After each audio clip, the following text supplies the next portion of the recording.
भारत माता की। भारत माता की।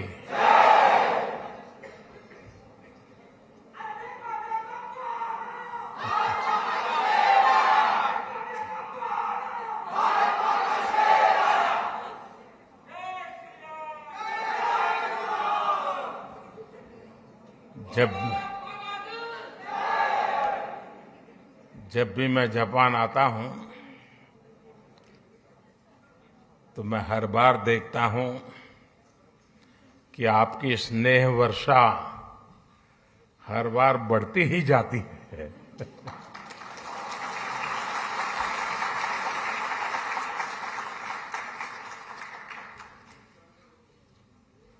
आप में से कई साथी ऐसे हैं जो अनेक वर्षों से यहां बसे हुए हैं। जापान की भाषा, यहाँ की वेशभूषा, कल्चर, खानपान एक प्रकार से आपके जीवन का भी हिस्सा बन गया है। और हिस्सा बनने का एक कारण ये भी है कि भारतीय समुदाय के संस्कार समावेशक रहे हैं, लेकिन साथ साथ जापान में अपनी परंपरा, अपने मूल्य, अपनी जीवन पद्धति, उसके प्रति जो कमिटमेंट है वो बहुत गहरा है। और इस दोनों का मिलन हुआ है, इसलिए स्वाभाविक रूप से एक अपनेपन के महसूस होना बहुत स्वाभाविक होता है। साथियों, आप यहां रहे हैं, काफी लोग आप लोग यहां बस गए हैं। मैं जानता हूं कईयों ने यहां शादी भी कर ली है।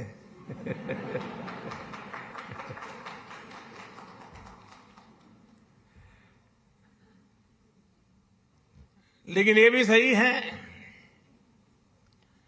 कि इतने सालों से यहां जुड़ने के बावजूद भी भारत के प्रति आपकी श्रद्धा, भारत के संबंध में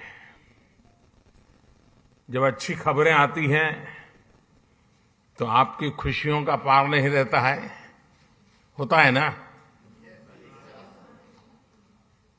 और कभी कोई बुरी खबर आ जाए तो सबसे ज्यादा दुखी भी आप ही होते हैं।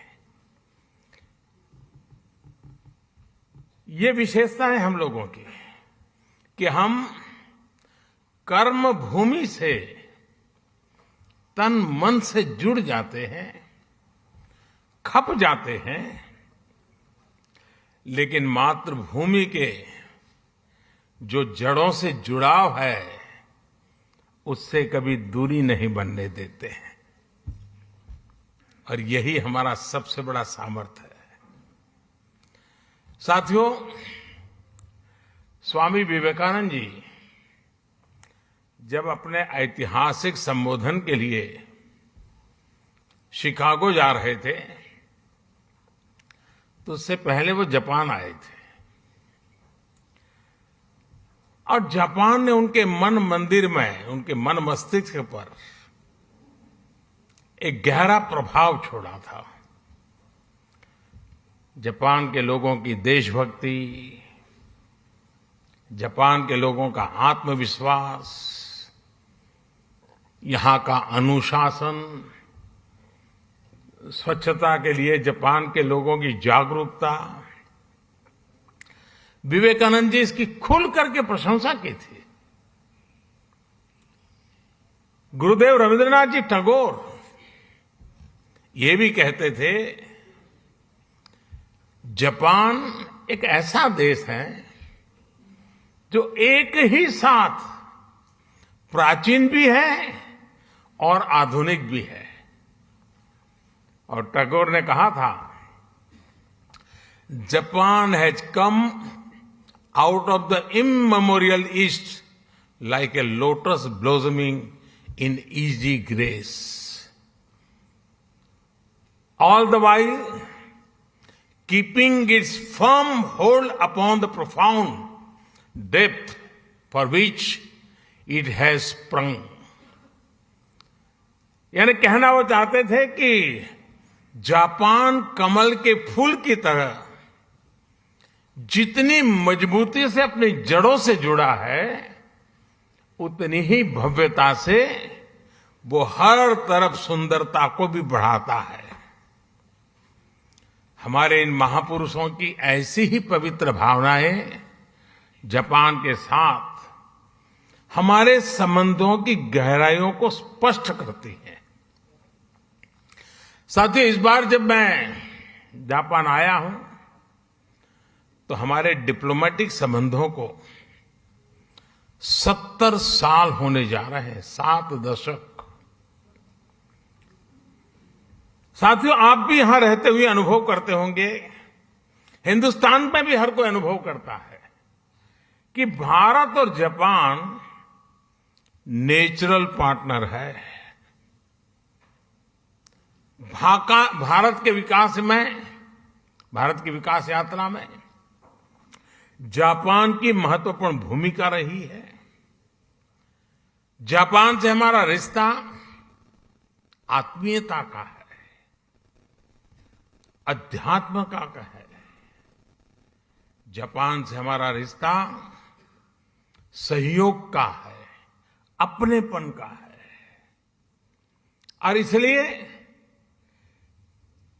एक प्रकार से इस रिश्ता हमारा सामर्थ्य का है, ये रिश्ता सम्मान का है, और ये रिश्ता विश्व के लिए साझे संकल्प का भी है। जापान से हमारा रिश्ता बुद्ध का है, बोध का है, ज्ञान का है। हमारे महाकाल है तो जापान में दाइकोकुतेन है। हमारे ब्रह्मा है तो जापान में बोनतेन है। हमारी मां सरस्वती है तो जापान में बेंजाइतेन है। हमारी महादेवी लक्ष्मी है तो जापान में किचिजोतेन है।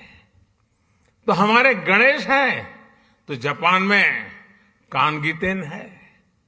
जापान में अगर जैन की परंपरा है तो हम ध्यान को, मेडिटेशन को आत्मा से साक्षात्कार का माध्यम मानते हैं। 21वीं सदी में भी भारत और जापान के इन सांस्कृतिक संबंधों को हम पूरी प्रतिबद्धता के साथ आगे बढ़ा रहे हैं। और मैं तो काशी का सांसद हूं और बड़े गर्व से कहना चाहूंगा कि जापान के पूर्व प्रधानमंत्री श्री आबे जब काशी आए थे तब उन्होंने एक बहुत बढ़िया सौगात काशी को दी। काशी में जापान के सहयोग से बना रुद्राक्ष, और जो मेरी कभी कर्मभूमि रही वो अहमदाबाद में जैन गार्डन और काइजन एकेडमी, ये ऐसी बातें हैं जो हमें कितनी निकट लाती है। यहां आप सभी जापान में रहते हुए इस ऐतिहासिक बंधन को और मजबूत बना रहे हैं और सशक्त कर रहे हैं। साथियों, आज की दुनिया को भगवान बुद्ध के विचारों पर, उनके बताए रास्ते पर चलने की शायद पहले से ज्यादा जरूरत है।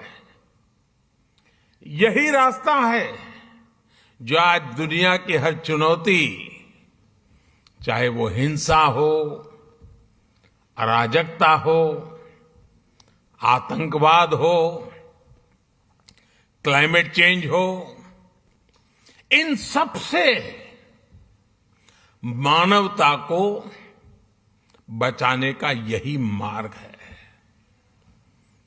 भारत सौभाग्यशाली है कि उसे भगवान बुद्ध का प्रत्यक्ष आशीर्वाद मिला। उनके विचारों को आत्मसात करते हुए भारत निरंतर मानवता की सेवा कर रहा है। चुनौतियां चाहे किसी भी प्रकार की हो, कितनी बड़ी क्यों न हो, भारत उनका समाधान ढूंढता ही है। कोरोना से दुनिया के सामने जो 100 साल का सबसे बड़ा संकट पैदा हुआ, वो हमारे सामने है। और ये जब शुरू हुआ था, तब किसी को नहीं पता था कि आगे क्या होगा। शुरू में तो ऐसा ही लग रहा था, वहां आया है, यहां क्या है। किसी को पता नहीं था इसको कैसे हैंडल किया जाए, और न वैक्सीन भी नहीं थी, और न इस बात का कोई आइडिया था कि वैक्सीन कब तक आएगी। यहां तक कि इस बात पर भी डाउट था कि वैक्सीन आएगी या नहीं आएगी। चारों तरफ अनिश्चितता का माहौल था।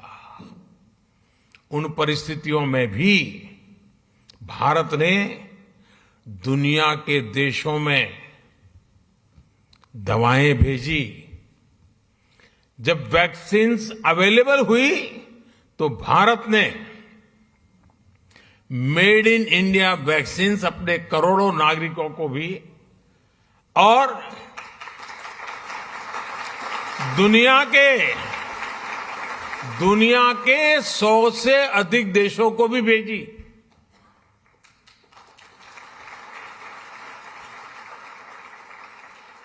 साथियों, अपनी स्वास्थ्य सेवाओं को और बेहतर बनाने के लिए भारत अभूतपूर्व निवेश कर रहा है।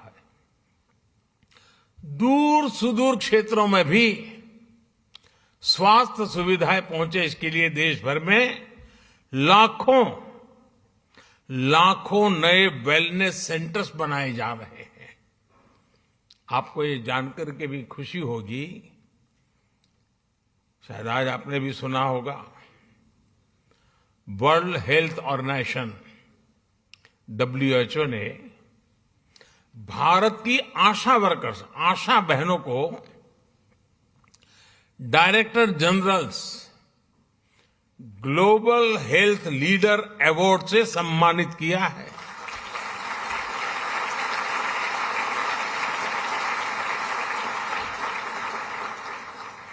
भारत की लाखों आशा बहनें मैटरनल केयर से लेकर के वैक्सीनेशन तक, पोषण से लेकर के स्वच्छता तक देश के स्वास्थ्य अभियान को गति दे रही है। और गांव के अंदर मैं आज जापान की धरती से हमारी सभी आशा वर्कर बहनों को हृदय से बहुत बहुत बधाई देता हूं, उनको सैल्यूट करता हूं।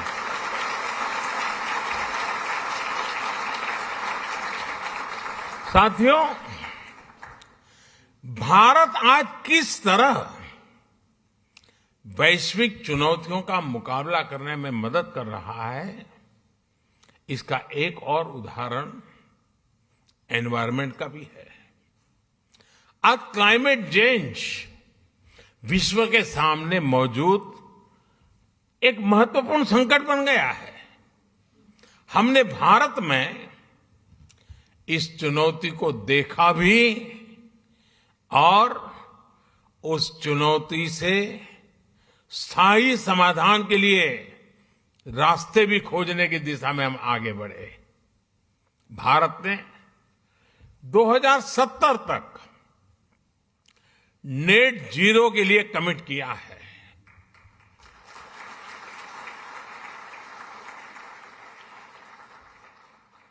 हमने इंटरनेशनल सोलर अलायंस जैसे ग्लोबल इनिशिएटिव का भी नेतृत्व किया। क्लाइमेट चेंज के कारण दुनिया पर नेचुरल डिजास्टर्स का खतरा भी बढ़ गया है। इन डिजास्टर्स के खतरों को, उनके प्रदूषण के दुष्प्रभावों को जापान के लोगों से ज्यादा बेहतर और कौन समझ सकता है। प्राकृतिक आपदाओं से जापान ने लड़ने की क्षमता भी बना दी है। जिस तरह जापान के लोगों ने इन चुनौतियों का सामना किया है, हर समस्या से कुछ न कुछ सीखा है, उसका समाधान खोजा है और व्यवस्थाएं भी विकसित की है, व्यक्तियों का भी उस प्रकार से संस्कार किया है। यह अपने आप में सराहनीय है। इस दिशा में भी भारत ने सीडीआरआई यानी coalition for disaster resilient infrastructure में लीड ली है। साथियों, भारत आज ग्रीन फ्यूचर, ग्रीन जॉब्स के लिए, कैरियर रोडमैप के लिए भी बहुत तेजी से आगे बढ़ रहा है। भारत में इलेक्ट्रिक मोबिलिटी को व्यापक प्रोत्साहन दिया जा रहा है।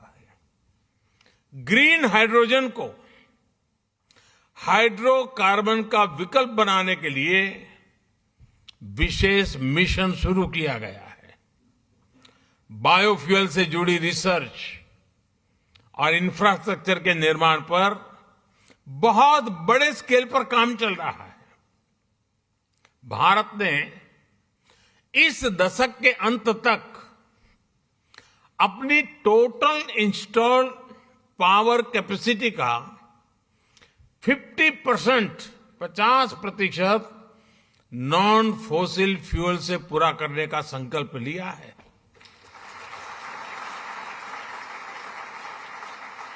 साथियों, समस्याओं के समाधान को लेकर भारतीयों का जो ये आत्मविश्वास है,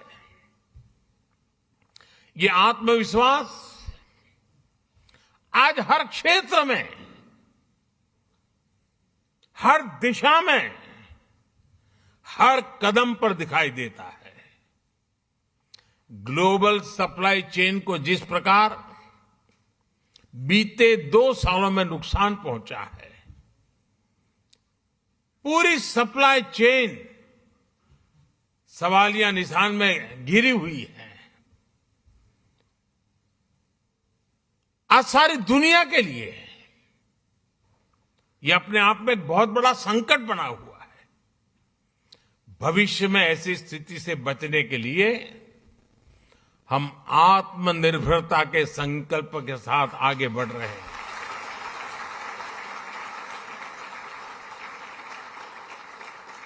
और आत्मनिर्भरता का ये हमारा संकल्प सिर्फ भारत के लिए है ऐसा नहीं है। ये एक stable, trusted global supply chain के लिए भी बहुत बड़ा इन्वेस्टमेंट है। आज पूरी दुनिया को यह एहसास हो रहा है कि जिस स्पीड और स्केल पर भारत काम कर सकता है वो अभूतपूर्व है। दुनिया को आज ये भी दिख रहा है कि जिस स्केल पर भारत अपनी इंफ्रास्ट्रक्चर और इंस्टीट्यूशनल कैपेसिटी बिल्डिंग उस पर जो जोर दे रहा है यह भी अभूतपूर्व है। मुझे खुशी है कि हमारी इस कैपेसिटी के निर्माण में जापान एक अहम भागीदार है। Mumbai Ahmedabad high speed rail हो, दिल्ली मुंबई इंडस्ट्रियल कॉरिडोर हो, डेडिकेटेड फ्रेट कॉरिडोर हो, ये भारत जापान के सहयोग के बहुत बड़े उदाहरण हैं। साथियों, भारत में हो रहे बदलावों में एक और खास बात है। हमने भारत में एक स्ट्रांग और रेजिलिएंट रिस्पॉन्सिबल डेमोक्रेसी की पहचान बनाई है।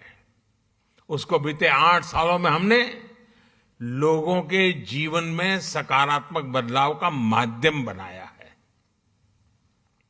भारत की डेमोक्रेटिक प्रोसेस से आज समाज के वो लोग भी जुड़ रहे हैं जो कभी गौरव के साथ ये अनुभव नहीं कर रहे थे कि वो भी इसका हिस्सा है। हर बार हर इलेक्शन में रिकॉर्ड टर्नआउट, और उसमें भी यहां जो हमारी माताएं बहनें हैं उनको जरा खुशी होगी। आप अगर भारत के चुनावों को डिटेल में देखते होंगे तो आपको ध्यान आता होगा कि पुरुषों से ज्यादा महिलाएं वोट कर रही है।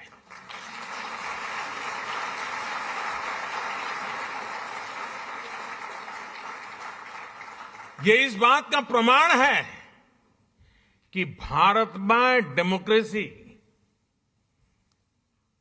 सामान्य से सामान्य नागरिकों के हकों के प्रति कितनी सजग है, कितनी समर्पित है और हर नागरिक को कितना सामर्थ्यवान बनाती है।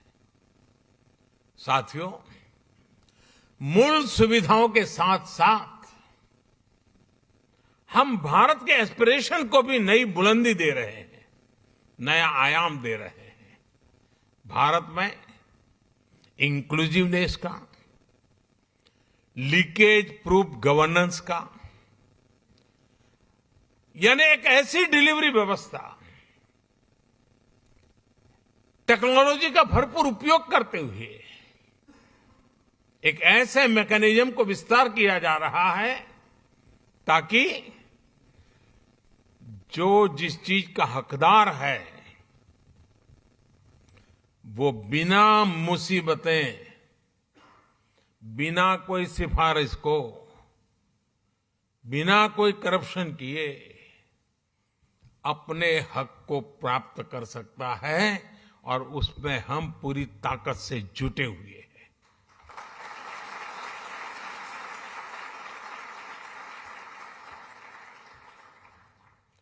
और टेक्नोलॉजी के इस उपयोग ने, डायरेक्ट बेनिफिट ट्रांसफर की इस परंपरा ने कोरोना के इस विकट कालखंड में गत 2 वर्ष में भारत की और खास करके भारत के दूर सुदूर गांव में रहने वाले, जंगलों में रहने वाले हमारे नागरिकों के हकों की बहुत बड़ी रक्षा की है, उनकी मदद की है। साथियों, भारत का बैंकिंग सिस्टम इन मुश्किल हालात में भी निरंतर चलता रहा, और उसका एक कारण भारत में जो डिजिटल रिवॉल्यूशन आया है, डिजिटल नेटवर्क की जो ताकत बनी है, उसका ये परिणाम मिल रहा है। और आपको साथियों जानकर के खुशी होगी, पूरी दुनिया में जो डिजिटल ट्रांजैक्शन होते हैं ना, कैशलेस, यहां जापान में तो आप लोग टेक्नोलॉजी से भली भांति परिचित रहते हैं, लेकिन ये बात सुनकर के आनंद होगा, आश्चर्य होगा और गर्व होगा। पूरे विश्व में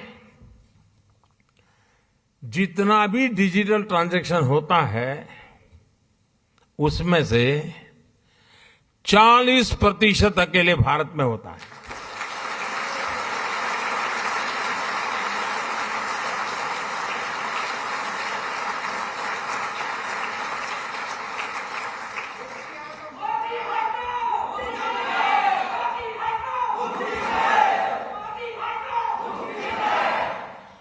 कोरोना के शुरुआती दिनों में जब सब बंद था,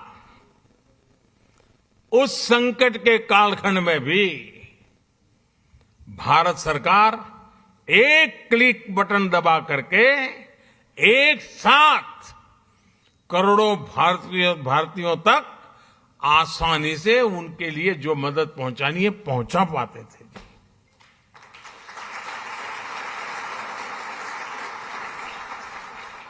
और जिसके लिए मदद तय थी उसी को मिली समय पर मिली और इस संकट से जूझने का उसे सामर्थ्य भी मिला। भारत में आज सही मायने में पीपल लेड गवर्नेंस काम कर रही है। गवर्नेंस का यही मॉडल डिलीवरी को एफिशिएंट बना रहा है। यही डेमोक्रेसी पर निरंतर मजबूत होते विश्वास का सबसे बड़ा कारण है। साथियों, आज जब भारत आजादी के 75 साल मना रहा है, आजादी का अमृत महोत्सव मना रहा है, तो वो आने वाले 25 साल यानी आजादी के 100वें वर्ष तक हिंदुस्तान को हमें कहां पहुंचाना है, किस ऊंचाई को प्राप्त करना है, विश्व में हमारे झंडा कहां कहां कैसे कैसे गाड़ना है, आज हिंदुस्तान उस रोड मैप तैयार करने पर लगा हुआ है।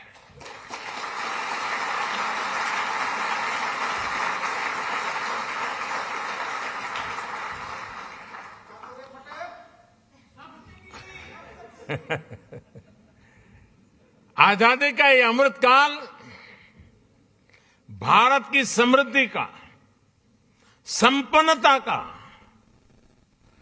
एक बुलंद इतिहास लिखने वाला है दोस्तों।